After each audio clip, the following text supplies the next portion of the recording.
Berpadi merupakan satu kerja tradisi yang masih dilakukan dari dulu lagi hingga ke hari ini. Pada zaman dahulu berpadi diusahakan oleh orang-orang kampung. Sudah ketika ini kita berada di ladang padi Kampung Bubuluh, yaitu bersama sebahagian daripada penduduk kampung yang mengusahakan tanaman padi ya. Padi apa ni? Padi Bario. Padi jenis Bario. Dan ketika ini ialah sudah sampai atau tiba musim mengatam. Kalau istilah menuai ya. Menuai. Jadi dalam kerja mengatam padi ini sebenarnya memang satu yang menarik, walaupun teknik atau kaedah moden sudah dijalankan, namun cara mengatam tradisi masih lagi digunakan sini ya. Dan kita ini ialah kerja-kerja mengatam atau menuai padi menggunakan pisau buluh. Boleh digunakan tunggang balik kan ya, sebelahnya balik? Boleh. Boleh ya? Kalau tumpul boleh. Ini. Oh, di jauh. Tengah-tengah. Iya, jauh. Boleh pakai habis tumpul, boleh pusing. Kalau tumpul dia padi. Boleh dirawat lagi. Boleh buat tajam.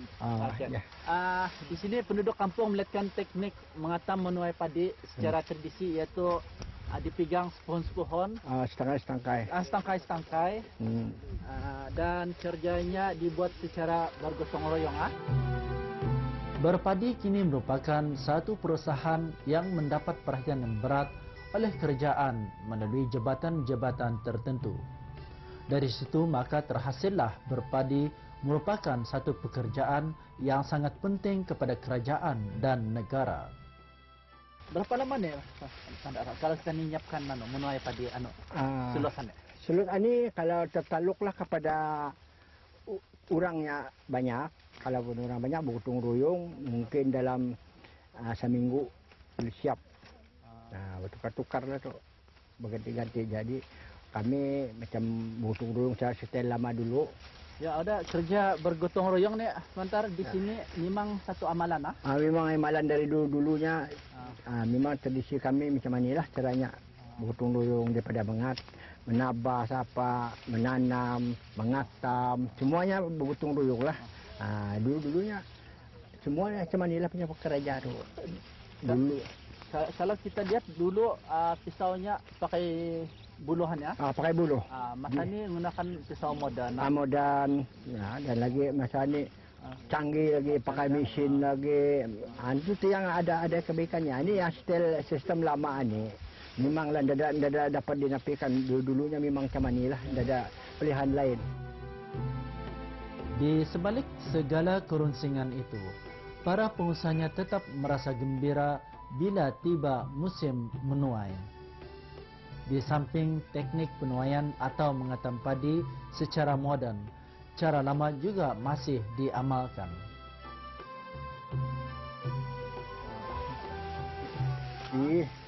Itulah kalau zaman dulu ya ada belum ada teknologi baru, belum ada perkakas moden seperti pisau besi ya.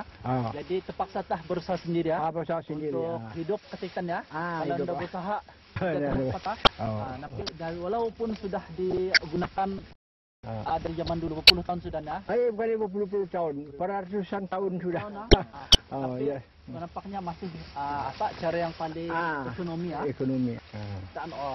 Nampaknya kita di sini menggunakan apa ya? Tekiding. Mungkin kita akan penuhkan. Hanya berapa lama kalau kita itu tertaluklah pada cepat orangnya. Tapi kalau saya ini sepuh-sepuhnya. Itu memang. Anak-anak tu kan kanak-kanak tu kami mengajar macam manilah caranya. Anak-anak ada muda masa ni macam mana? Ada juga diorang ikut, tapi diorang dah tahan panas. Itu yang jadi masalah diorang. Pertama diorang masa ni tersekat dalam pelajaran. Masa ni kalau mengikut 75% orang kampung ini beladang. Cara tradisi begini tidak dilupakan sepenuhnya. Ia tetap juga dikenang. Di sini sebuah peluang untuk mengetahui bagaimana kerja menuai padi dilakukan pada zaman dahulu. Ia sekaligus menunjukkan masyarakat berpadi di zaman dahulu dapat menggunakan sepenuhnya sumber alam yang ada di sekeliling mereka untuk dijadikan sebagai salah satu alat dalam kehidupan mereka. Macam mana pula macam anak-anak muda lah? Anak-anak muda kemungkinan akan datang semuanya. Anak-anak muda tu indahkan semua yang bersekolah tu semua akan duduk di pejabat. Akan generasi akan datang memang hidup diorang tu memang ke pendalaman juga. Jadi mula kita sendiri buka ladang ni, kita sendiri berbelanja lah. Sendiri berbelanja orang kampung. Kami bergotong royong berpakat lebih mula dah banyak tu, ada 6-7 orang saja. Jadi lepas tu 30 berkali 30 orang. Baru tu orang lainnya tu ikut-ikut. Jadi kita dulu buka ladang ni jalan tu anulah mengutip dia sendirilah. Duit sendirilah kunci-kuncinya orang. Bergotong royong membuat tu. Jadi kami panggil kontrik. Ya ada. Mengatam memang atau menua padi memang seronok sebab dia dibuat bukan selalu musim berpadi ya. Musim berpadi saja. Musim berpadi itu dibuatnya. Pasal kami satu tahun satu musim ni mengikut keadaan dulu pasal paip belum ada. Jadi kalau masa bulan 9 itu ada hujan. Masa itu kami boleh bertanam tu ada air. Dalam kaedah untuk menuai padi ni menuai padi ada istilah gotong royong gotong royong. Boyong-boyong boyong-boyong. Itu ada di samping untuk menanamkan sikap bekerjasama. Ia juga terselip satu rahsia untuk menanamkan ikatan persaudaraan dan kekeluargaan. Semoga ianya terus kukuh dan bertahan melalui adanya cara menuai atau mengatam padi secara bergotong royong. Dan juga sebagaimana bahawa kita saksikan walaupun teknik penanaman atau benih padi sudah maju namun kaedah-kaedah lama seperti penuaian seperti ini masih tidak dilupakan masih dipakaikan juga. Masih dipakai walaupun kadang-kadang terpaksa satu mungkin satu atau kita kumpulkan satu rampun ini sehingga 5 coba. Namun inilah dia keistimewaan dalam bersawah. Pada zaman dahulu, musim menuai atau mengatam padi dilakukan secara bergotong royong. Dikala itulah kedengaran riuh rendah dengan sendegurau sehingga ada yang bertemu jodoh. Padi yang baru dituai dijemur untuk dikeringkan. Okey, itulah dia kaedah cara tradisi ini dengan keluasan 2 ekar seramai 8 orang mungkin menuainya 8 hari. Tetapi kalau menggunakan mesin dan menggunakan mesin 3 jam. Dalam 3 jam. Namun bukannya mereka menolak kaedah modern menggunakan mesin, tetapi keadaan infrastrukturnya maka ini belum sesuai. Belum teratur lagi. Belum mengizinkan untuk mesin masuk, maka teknik menuai masih digunakan secara yang lama. Secara lama. Walaupun lama, namun hasilnya lumayan juga. Namun disitulah dia terselip rahsia sikap bergotong royong dalam meningkatkan perpaduan. Dan di sini juga maka rahsia kejayaan berpadi wujud di Kampung Bubuluh dalam menuai mana yang kurang bagus atau langsung tidak ada isinya maka ditinggalkan saja. Dan itulah kita harapkan bukan saja padi terus berhasil dengan lumayan, maka semangat juga dan usaha tekun akan berterusan bukan saja oleh kumpulan ini, malah generasi baru generasi baru muda berminat dalam bersawah karena ia ada kerja tradisi kita. Kalau bukan generasi baru, siapalah lagi yang akan meresi. Bukan saja kerja tradisi, malah sumber perekonomian. Ini dia sudah penuh, jadi kita akan antar ke tikar. Kita ni antar ke mana? Sini. Ke tikar. Ketikar. Jadi ini sudah penuh. Sudah penuh. Anggarannya berapa nih? Dalam 20 kilo bersih. Udah bayangkan setelah diirik, dibuang ampanya. Apa yang di belakang saya adalah beranggaran kira-kira 20 kilo bersih nanti. Tapi ini mungkin lebih sikit. Setelah bersih 20 kilo dan dengan harga 20 kilo dengan berat 20 kilo ia mempunyai nilai sekilo RM60. Jadi keseluruhannya RM32. RM32. Nah, itulah dia insentif yang diberi oleh pihak kerjaan dalam menggalakkan rakyat dan penduduk di negara petani ini Brunei lah. Untuk bertani dan untuk bertanam padi dalam memenuhi keperluan permintaan di dalam negara sendiri supaya kita tidak bergantung pada sumber luar. Jadi setelah itu padi ini kita keringkan keringkan dan lepas itu baru diirik. Setelah kosong kita akan mula urak. Urak jamurkan supaya indah berbau. Supaya berbau. Tapi boleh kita jangan pijak di atas plastik. Sebab nanti akan menjadi kotor. Ini dikeringkan supaya ia tidak berbau dan tahan lama. Tahan lama. Itu baru dalam berapa menit sudah penuh. Penuh. Itulah. Dan kerja manual sebenarnya bermula dari pagi hingga ke tengah hari. Rehat sekejap untuk makan. Pukul 2 atau pukul 1 sudah turun. Sampai pukul 5. Sambung menuai lagi dan kita akan juga sambung menuai hingga petang nanti kita teruskan lagi. Buah padi yang telah diasingkan ada kala disimpan di tempat yang dikhususkan untuk dikeringkan. Buah padi yang kering akan dapat bertahan lama dan mengeluarkan beras yang bermutu tinggi. Sungkat ini dipanggil sungkat tu yang Melayu. Kalau menuai pakai sungkat dulu, dimasukkan dalam sungkat. Setelah itu baru diisi. Ada sekiding.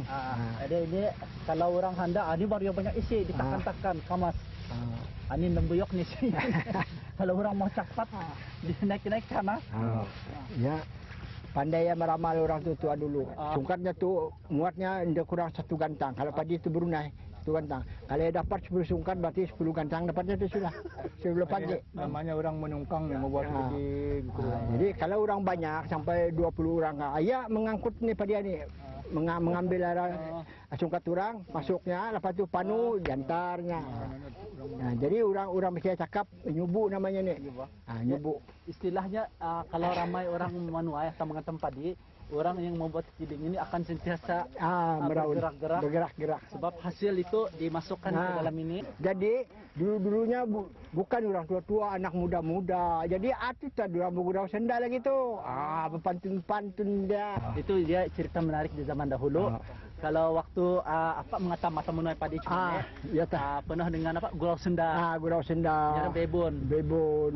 Anak muda-muda. Anak muda-muda, laki-laki, bini-bini. Sana tu derang bertemu-temu dulunya orang kawan-kawan ini bukan misalnya pakai mesej saja, pakai telefon apa dulu ndak ada. Jadi kisah yang menarik ya. Waktu musim berpadi itu ada juga cerita-cerita yang kalau dikenang-kenang memang sesuatu yang menarik sebab zaman dulu masyarakatnya cuma dalam satu kampung, kelompok kampung, tidak luas perjalanan, bukan seperti zaman ini.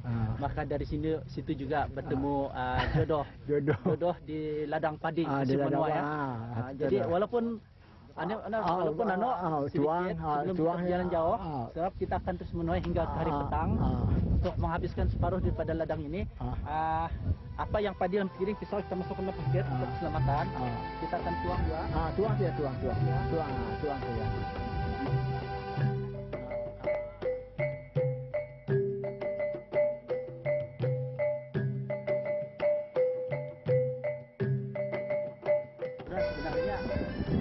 Kalau musim berpadi, kaum ibu atau wanita memang orang yang turut bekerja keras dan merupakan tenaga tulang belakang kita dalam istilahnya dalam menjayakan kerja berpadi daripada mula membuka kawasan ladang hinggalah musim menuai ini. Sejak umur berapa dulu pernah padi?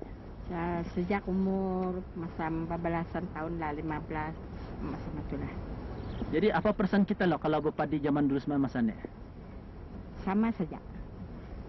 Pasalnya masa itu kami dilatih sama orang tua juga berpadi sendiri. Kami dulunya ada juga masa manukan balik kami sekolah itu mesti lah kami dilatih dari kecil lah sama tu. Ini senang sudah pembedahannya, ada pembicaranya dari dulu.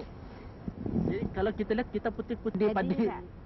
Aku putih-putih kan biasanya kami macam orang tua-tua kami dulu kan. Kalau berjurit sama ni, memang diorang tidak menyuruh ni, memang dipuktik ni. Diorang mesti marah ni. Kalau ya. Udah begitulah dia kalau kita saksikan dengan makcik ini tadi. Buah padi yang jatuh ke tanah pun dikutip satu-satu karena itu didikan dari sejak kecil yang mereka warisi. Dan kalau kita kenang-kenang memang terselit antara rahsianya mungkin supaya mengelakkan pembaziran dan juga melatih mereka hingga ke umur yang tua ini terus cermat dan berhati-hati dalam kerja manuai. Anak-anak kita ikut jumpa dia? Kanak-kanak memang dah berapa minat tu. Kami orang tua saja. Kalau musim mengataman ni berapa kali orang turun senyum kita? Ada. Jarang-jarang ni diorang kan turun menolong. Sekali diorang turun ikut menanam kah, kalau sudah diorang terasa ngalih, tidak ada diorang timbul-timbul tu. Kalau kata ni untuk meminatkan diorang, jadi kata ni macam bagi diorang, kalau diorang ngalih tu memang kata ni bagi duit lah sama tu. Jadi kanak-kanak untuk diorang belanja sekolah, jadi sikit lah aktif diorang. Yang sebenarnya berpadi ni macam kami lah. Ini sebagai satu tradisi macam sudah turun-temurun, turun-temurun macam budaya macam budaya berpadi ni bukannya pak saya atau dusun saja. Apa buah pun macam kedayan. Tapi bagi kami memanglah waktu macam berpadi ni waktu macam bergotong royong ni lah. Ini dah macam menunjukkan macam rasa kegembiraan tu. Macam berkumpul-kumpul tu. Jadi macam ngali-ngali itu pun indah terasa. Lain halnya kalau matam seorang-seorang atau keresahan tu kanan. Tapi bergotong royong ni macam ada lagi orang pandai macam berpantun bapak tu. Balagu macam itu tu. Padi yang telah dituai dan dikeringkan disimpan di dalam guni. Guni itu pula disimpan di dalam stor khas atau juga dipanggil bandas. Di ladang padi kampung Bubuluh ini disediakan satu mesin untuk mengasingkan buah dan tangkai oleh kerajaan melalui Jabatan Pertanian. Ianya digunakan secara bergilir-gilir.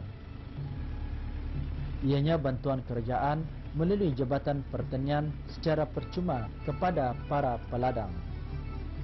Dengan demikian, memudahkan lagi kerja dalam menghasilkan padi di negara ini, khususnya bagi kawasan ladang padi di Kampung Bubuluh. Mesin ini juga mudah untuk dialihkan dari satu kawasan ke satu kawasan yang lainnya. Mesin ini juga dapat mengasingkan di antara buah padi dan ampa padi, iaitu padi yang tidak menjadi. Di samping itu, pihak Pusat Dakwah Islamiah juga menyediakan sebuah mesin pengirik untuk keperluan yang sama di bawah pengawasan Ketua Kampung Bubuluh. Dengan adanya mesin ini telah banyak membantu para peladang dalam melancarkan pekerjaan mereka. Sebelum ini kerja mengirik padi dilakukan secara manual, iaitu dengan melakukan kerja mengirik padi menggunakan kaki. Beginilah kerja yang lebih cepat dan mudah dengan menggunakan mesin.